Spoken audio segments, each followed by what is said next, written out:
በስመ አብ ወወልድ ወመንፈስ ቅዱስ አሐዱ አምላክ አሜን። 21 ግንቦት ደብረ ምጥማቅ በረከት ረድኤት ናይ እመብርሃን ወላዲት አምላክ ይሕደረና አሜን። 21 ግንቦት በዛ መዓልቲ እዚኣ ወላዲት አምላክ ቅድስት ድንግል ማርያም ብስማ ኣብ ደብረ ምጥማቅ ኣብ ዝተሰርሐት ቤተ ክርስቲያን ኣብ ቀመሩ ጉልላቱ ኣብ ናይ ብርሃን መርከብ ኮይና ገፃ ብግልፂ እትረኣየሉ በዓል ኩሎም ክርስቲያን ዘኽብሩሉ መዓልቲ እዩ። በረከታ ይሕደረና። ደብረ ምጥማቅ ማለት ጎይታናን ኣምላኽናን መድሓኒናን ኢየሱስ ክርስቶስ ንስሙ ክብሪ ይኹኖ ምስ ኣዲኡ ቅድስት ድንግል ማርያም ናብ ምድረ ግብፂ ምስ ተሰደደ ብኺደተ እግሩ ካብ ዝረገፀን ቦታታት ሓንቲ እያ። ኣብ ግዜ ስደት እቶም ሸፋቱ ነቲ ዝወሰድዎ ክዳን ጎይታናን ኣምላኽናን መድሓኒናን ኢየሱስ ክርስቶስ ብርህራሄ ምስ መለሱላ ኣዴና ቅድስት ድንግል ማርያም ንፍቁር ወዳ እናመስገነት ነዛ ቦታ ደብረ ምጥማቅ ፍጹም ቅድስቲ ኩኒ ኣብዛ ቦታ እዚኣ ኮይኑ ዝጸለየ ብቕልጡፍ ክሰምዖ እየ እናበለት ብኢድ ወዳ ባረኸታ። እግዚአብሔር ኣምላኽ ምስቶም ኣብኣ ኮይኖም ዝጽልዩ ይሕወሰና አሜን። ምንቲ እዚ ድማ ካብ ሽዑ ጀሚሩ ኣብዛ ብስማ ዝተሃንፀት ቤተ ክርስቲያን ዘለዋ ደብረ ምጥማቅ ኮይኑ ዝጸለየ ኩሉ ጸሎቱ ተሰሚዑ ሓሳብ ልቡ እንትፍጸመሉን ተኣምራት እንትግበረሉን ይነብር ኣሎ። ደብረ ምጥማቅ ሰፈር ሰማዕታትን ጻድቃንን ቅዱሳን ዘይፍለይዋ ቅድስቲ ቦታ እያ። ነዚ ቅድስና ዝገልጽ እውን ክልተ ኣስናን ቅዱስ ዲዮስቆሮስ ሊቀ ጳጳሳት እስክንድርያ ከም ፋኑስ ክበርሁ ዝተረኣየላ ምስጢረ ክሕደት ኣርዮስ ዝተቃልዐላ ናይ ሃይማኖት ቦታ እያ። ኣቐዲሙ ባዕሉ ቅዱስ ዲዮስቆሮስ ኣብዛ ደብረ ምጥማቅ ብስም ኣዴና ቅድስት ድንግል ማርያም ዓባይ ቤተ ክርስቲያን ሃኒፁ 21 ግንቦት ቅዳሴ ቤታ ኣኽበረላ። ነዛ ቤተ ክርስቲያን እዚኣ ድማ ደብረ ምጥማቅ ማርያም ኢሉ ብምጽዋዕ ለይትን መዓልትን ዘገልግለሉ 14 ካህናት መዲቡ ከም ገዳም ገደማ። ንሱ እውን ክሳዕ ዕለተ ዕረፍቱ ልብሰ ተክህኖት ለቢሱ ማዕጠንተ ወርቂ ሒዙ ይዓጥና ነበረ። ካብ ግዜ ስደት እግዝእትነ ማርያም ጎይታናን ኣምላኽናን መድሓኒናን ኢየሱስ ክርስቶስ ብፍላይ ድማ ካብ ዘመነ ጳጳስና ቅዱስ ዲዮስቆሮስ ጀሚሩ ኣብ ደብረ ምጥማቅ ኣዴና ቅድስት ድንግል ማርያም ክሳዕ ሕዚ ብተኣምራት ትግለጽ ኣላ። ኣብታ ቤተ ክርስቲያን ብለይቲ ብርሃን ተኸሊዑ ይርአ። ነቲ ብጸሎት ዝምህፀና ድማ ብጋህዲ ብራእይን ሕልምን ትግለጸሉ። በረከት ክሕደረና መብርሃነይ። ኣብ መቅድም መጽሓፍ ተኣምረ ማርያም ኣብ መእስራ ወኣሚሩ ለወርሃ ግንቦት ይትጋብኡ ብዙሃን ህዝበ ምድረ ግብፅ ውስተ ቤተ ክርስቲያን እንተትሰመይ ደብረ ምጥማቅ ወይመጽኡ ምስራቅ ወምዕራብ እምሰሜን ወእም ደቡብ ወእም ኩሉ ኣህጉር ወይተኣየኑ ህየ በደባትረ ወበሃይመታት ወበስቃሉ ወበኣህጉር ወይ እህዙ ገቢረ በዓላ ለድንግል እም እስራ ወአሐዱ እስከ እስራ ወሐምስቱ በአቢ ክብር ወበአቢ ፍስሐ ወድንግልሂ ታሰር እዮም በዝንቱ ሐሙስ መዋዕለ ዘእንበለ ጽርዓት ምስለ መላእክት ወጻድቃን ወሰማዕት ምስሊሃ ወተንበላቲሂ ወክርስቲያን ይረአይዋ ገሃደ ወይገብሩ በዓላ በአቢ ክብር ይብል። በብዓመቱ 21 ግንቦት ኣብ ቤተ ክርስቲያን ደብረ ምጥማቅ ማርያም ካብ 4 ማዕዝን ካብ ኩለን ኣገራት ዝመጹ ብዙሓት ሰባት ተኣኪቦም ዳስ ተኺሎም ድንኳን ዘርጊሖም ክሳብ 25 ግንቦት ፍጹም ሓጎስ በዓለ ማርያም ይኽብሩ። ኣብዘን 5 መዓልታት ድማ እግዝእትና ማርያም ምስ መላእኽትን ሰማዕታትን ጻድቃንን ትግለጸሎም። ንኹሎም እቶም ዝመጹ ዋላ ንዘይኣመንቲ ከይተረፉ እኳ ከከም ብቕዓቶም ብጋህድን ራእይን ሕልምን እናተገልጸት ሓሳብ ልቦም ትፍጽመሎም።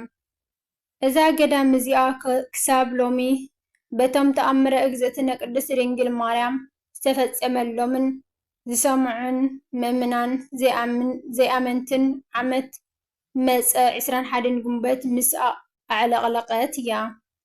ጸሎተን በረከታን ናይ እምነ ወላዲተ አምላክ ምሕረት ፍቅር ወዳ ይሃሉ ምስለ ኩልነ ለዓለም ዓለም አሜን። አርኬ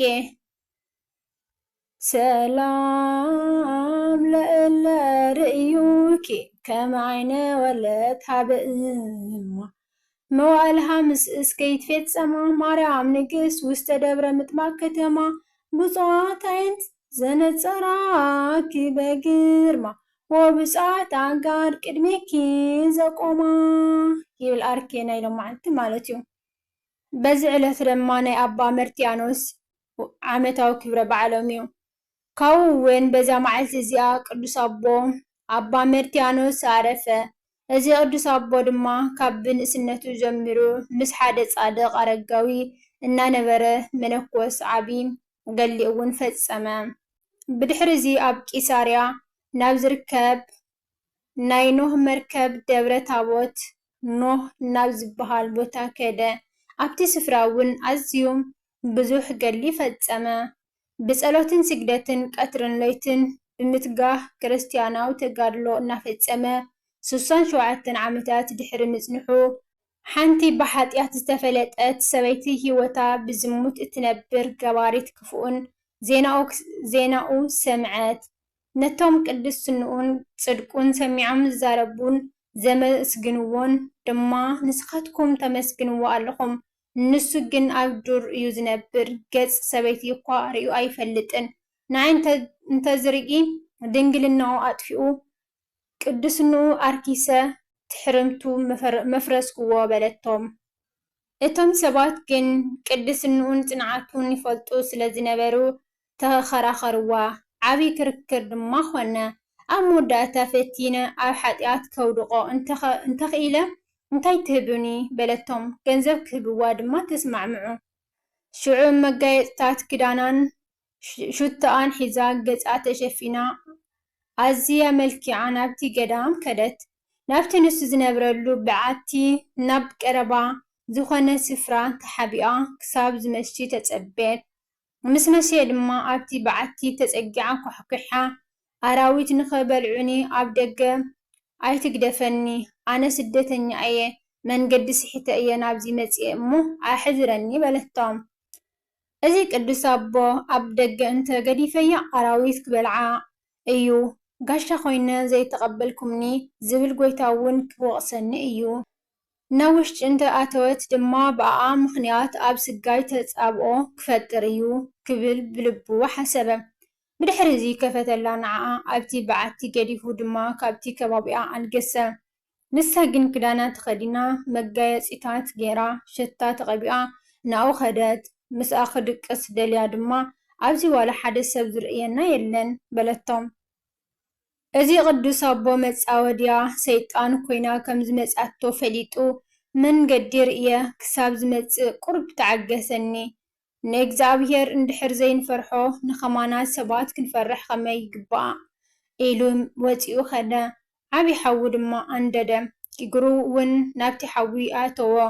ኦ ነፍሰይ ናይ ሲኦል ሓዊ ትኽእልዮ እንተኾይንኪ በለ ሓጢኣት ስርሒ እናበለ ንስግኡ እናቐፅዐ ንነብሱ ክዛረብ ጀመረ።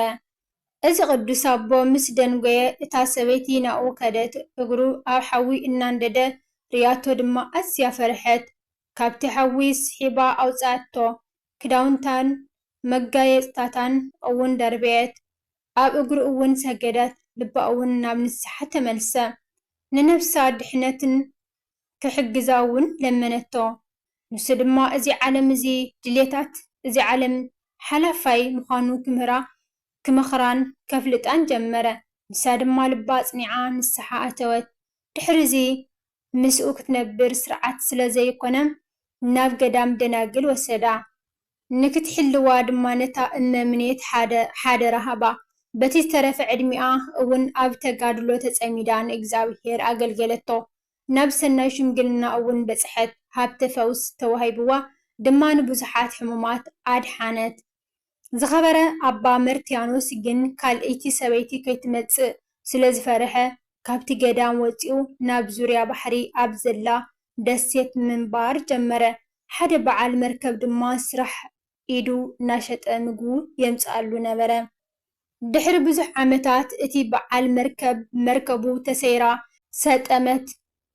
ሓንቲ ሰበይቲ ድማ ኣብ ስባር እታ መርከብ ኮይና ማዕበል እናደፍአት ኣብቲ ኣባ መርትያኖስ ዘለዎ ደሴት በፅሐት። ኣባ መርትያኖስ ድማ ፈርሐ፣ እታ ሰበይቲ ናብኡ ብምምፃኣ ሓዘነ። ድሓር ግን ቃለ እግዚአብሔር ምሂሩ ልብሰ ምንኩስና ኣልበሳ። ምግባ ሂቡ ድማ ብሓደ ክንነብር ስርዓት ኣይኮነን ኢሉ ንዓዓ ኣብቲ ደሴት ገዲፉ ናብቲ ባሕሪ ዘሊሉ ኣተወ። ዓሳ እምበሪ ተሰኪሙ ድማ ናብ ደረቕ መሬት ኣውፅኦ። ኣብ ሓደ ስፍራ ኮፍ ንኸይብል ወሲኑ ናብ 108 ሃገራት ክሳብ ዝበፅሕ ተጋድሎኡ ካብ ቦታ ናብ ቦታ እናዞረ ቀፀለ። ብድሕሪ እዚ መዓልቲ ዕረፍቱ ስለ ዝፈለጠ ንኤጲስቆጶስ ፀዊዑ ካብ መጀመርታ ክሳብ መወዳእታ ተጋድልኡ ነገሮ። እቲ ኤጲስቆጶስ ድማ ሰሚዑ ኣድነቐ። ቅድሚኡ ግን መልአኽ እግዚአብሔር ነቲ ኤጲስቆጶስ ብዛዕባ ስጋ ኣባ መርትያኖስ ንክሓስብ ነጊርዎ ነበረ። ድሕሪ እዚ ነብሱ ናብ ኢድ እግዚአብሔር ከደት። እቲ ኤጲስቆጶስ ድማ ብሰላም ብዓብይ ክብሪ ገኒዙ ቀበሮ። በረከት ኣባ መርትያኖስ ይሕደረና። እታ ኣብ ደሴት ዝተረፈት ሰበይቲ ግና ክሳብ ዕለት ዕረፍታ እቲ በዓል መርከብ ይበፅሓ ምግበ ስጋ ዝኸውን እውን ይረድኣ ነበረ። ምስ ዕረፈት ድማ ስጋኣ ከም በረድ ፀርዩ ረኸቦ። ስጋኣ ተሸኪሙ እውን ናብ ሃገሩ ወሲዱ ቀበራ። በረከታ ይሕደረና። ንእግዚአብሔር ምስጋና ይኹን። ንኣና እውን ብናይዞም ቅዱሳን ጸሎት ይምሓረና ንዘለዓለም ዓለም ኣሜን። አርኬ ናይ ኣባ መርትያኖስ። ሰላም ለመርትያኖስ እምነጽሮ ኣንስቲ ዘጎየ ላዕሊሁ ሰይጣን ኣመ ተመክነየ ኣዘኪረ ኩሉ ኣመ ለእግዚኡ ጸለየ እስከ ኣውፃእከኒ ሃበ ረክብ ናህየ ኣህፍከኒ ይብል እሳተ ወማየ። ካብኡ እውን በዛ መዓልቲ እዚኣ ካብ ንእስነቱ ዝተጋደለ ኣባ ኣሮን ሶርያዊ ዓረፈ። ከምኡ እውን ናይ ነቢ ኣሞጽ መርዶላን መዘከርቶም እዩ። በረከቶም ምሳና ይሃሉ ለዘለዓለም ዓለም ኣሜን። አርኬ ናይ ኣቡነ ኣሮን ሶርያዊ። ሰላም ለኣሮን እጓላተ ርግብ ዘኣስረረ ድህረ ተበስሉ በእሳት ከመ ይኩኑ ድራረ የንጥዮሙ ፍኖቱ ወያድክሞሙ ወትረ ማየታቲት ሃበ ሃነፀ ማህደረ በማእተበ እዱ ሲሂቦ ኣረገ ደብረ። በረከተ ምሕደረና እግዚአብሔር ናይ ደብረ ጸሎቶም ይምሓረና። ከምኡ እውን ናይ ኣባ መርትያኖስና ኩሎም ቅዱሳን ዛተለትን ይሕደረና። ዘወደቐ ዝነጥበ ባፈች ጓሃን መላእክት ተኣረመለይ። ወስብሐት ለእግዚአብሔር ልዑል ወለወላዲቱ ድንግል ወለመስቀሉ ክቡር አሜን።